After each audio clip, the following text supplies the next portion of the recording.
नमस्कार, आकाश न्यूजमध्ये आपल्या सर्वांचे स्वागत आहे. पहिल्याच पावसात लाखांदूरच्या रस्त्यांची पोलखोल, चिखल खड्ड्यांमुळे नागरिक हैराण, नगराध्यक्षांकडून तातडीने दुरुस्तीचे आश्वासन. पहिल्याच पावसाने लाखांदूर शहरातील रस्ते विकासाच्या दाव्यांची पोलखोल केली असून शहरातील अनेक भागांमध्ये रस्त्यावर पाणी साचणे, चिखलाचे साम्राज्य आणि मोठमोठे खड्डे पडल्याने नागरिकांचे जनजीवन विस्कळीत झाले आहे. विशेषतः वार्ड क्रमांक 10 मधील संत कबीर परिसरातील मुख्य रस्त्याची अवस्था अत्यंत बिकट झाली असून नागरिकांनी नगरपंचायत प्रशासनाविरोधात तीव्र नाराजी व्यक्त केली आहे.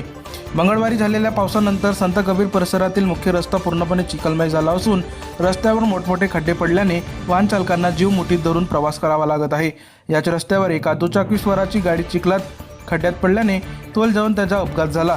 सुदैवाने जीवितहानी टळली असली तरी दुचाकीचे मोठे नुकसान झाले. या घटनेनंतर परिसरातील नागरिकांनी संताप व्यक्त करत तातडीने रस्त्याची दुरुस्ती करण्याची मागणी केली आहे.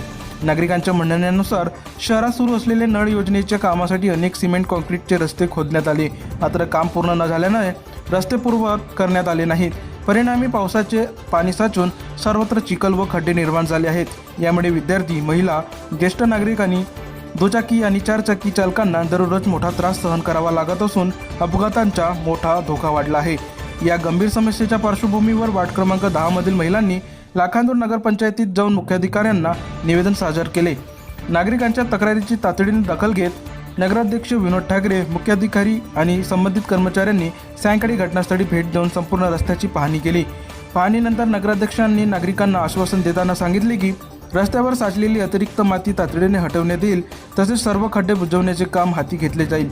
त्यानंतर आवश्यक प्रस्ताव करून संबंधित रस्त्याचे सिमेंट्रीकरण करण्यात येईल असे आश्वासन त्यांनी दिले आहे. मात्र नागरिकांनी केवळ आश्वासनांवर समाधान न मानता प्रत्यक्षात कामे तातडीने सुरू करण्याची मागणी केली आहे. अन्यथा पावसाळ्यात शहरातील परिस्थिती आणखी गंभीर होण्याची भीती व्यक्त करण्यात आली आहे.